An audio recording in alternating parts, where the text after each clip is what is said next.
C'est pas vrai aujourd'hui que les entreprises donnent des primes suffisantes pour le pouvoir d'achat des gens, que les entreprises augmentent les salaires quand il le faut. Nous avons passé littéralement 1 an à assister des salariés dans énormément de secteurs, dans la logistique, dans l'agroalimentaire, dans l'industrie, qui étaient démunis face à leur employeur, qui ont passé des jours de grève, voire des mois de grève pour obtenir des augmentations, même pas à la hauteur de l'inflation. Souvenez-vous du cas le plus emblématique, les salariés de Total Energy, qui ont réussi à obtenir gain de cause, mais ils ne sont pas les seuls.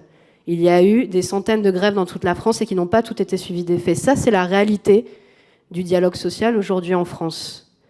Total Energy est un grand groupe qui fait appel à des franchises et à des sous-traitants.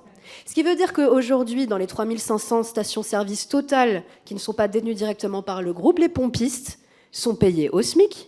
Ils travaillent pour Total franchisé et ils n'auront jamais le droit à l'intéressement dont vous parlez dans cette PPL. C'est bien ça le problème. C'est qu'en fait, en donnant la possibilité de tronquer, de remplacer des salaires par des primes, de remplacer des salaires par des actions, vous allez créer une inégalité de fait très importante entre le salarié du groupe, le salarié de la franchise, le salarié du sous-traitant et tous les gens qui travaillent sur une zone industrielle vous le diront et sont au courant de ça. Et c'est pour ça qu'ils ne sont pas fans de ce projet de loi. Et là, ça me fait beaucoup rire de vous entendre parler de dialogue social. Vous vantez le compromis avec les syndicats. Mais qu'est-ce que vous avez fait du dialogue social pendant la réforme des retraites ? Là, ça ne vous dérangeait pas de ne pas écouter les syndicats à ce moment-là. Je trouve ça quand même un peu gonflé.